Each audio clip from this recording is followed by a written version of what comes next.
سواء اليوم سواء غدا 5% ولا بد اليوم سواء غدا 5% ولا بد اليوم سواء غدا 5%. اللي كتعرفوا اليوم على ان اليوم عيد اليوم العالمي للشغل.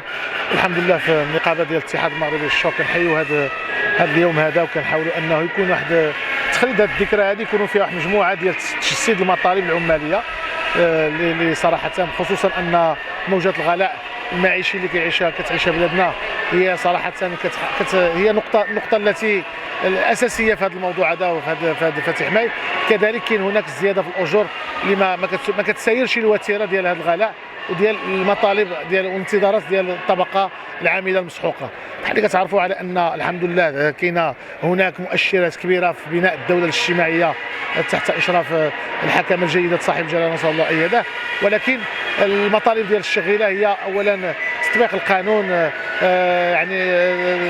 يعني محاربه الفصل المشؤوم ديال الجنائي المشؤوم ديال البوند 288 المشؤوم، كذلك المطالب ديال الشغيله في الزياده في الاجور، لان الاجور يعني القدره الشرائيه واي اي اي اي مطالب يعني اجتماعيه او لا يعني معيشيه الا خص يكون كتوازي ديك الاجور اللي هي صراحه ما كتماشاش مع هذه الظرفيه. المطالب ديال هاد العمال مطالب مشروعه، جينا كنساندوهم كنضمنوا معاهم، فالقدره الشرائيه ديال الطبقه العامله اصبحت دون المستوى، كنعيشوا غلاء ديال الاسعار اللي هي غلاء مهوله، فالسميق ما كيتماشاش، السميق والسماق ما كيتماشاوش مع القدره الشرائيه مع الغلاء ديال الاسعار.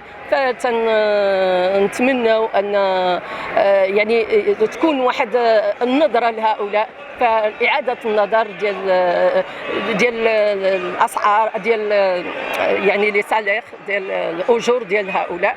فكاين كذلك مطالب اللي مشروعة كذلك، لأن كتعرفوا بأن الحق في النقابة فهو أصبح في المغرب يعاقب عليه، فهذا كذلك ما هي شيء واحد مؤشر إيجابي لصالح الطبقة العاملة. حنا في هذا العيد، عيد فاتح ماي، هو عيد الشغيله اللي من خلاله كتعبر الطبقه العامله على المطالب ديالها والحقوق ديالها.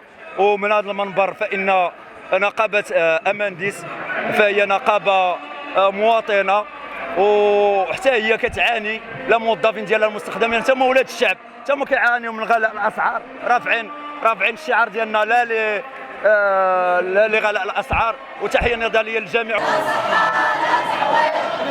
الوطنيه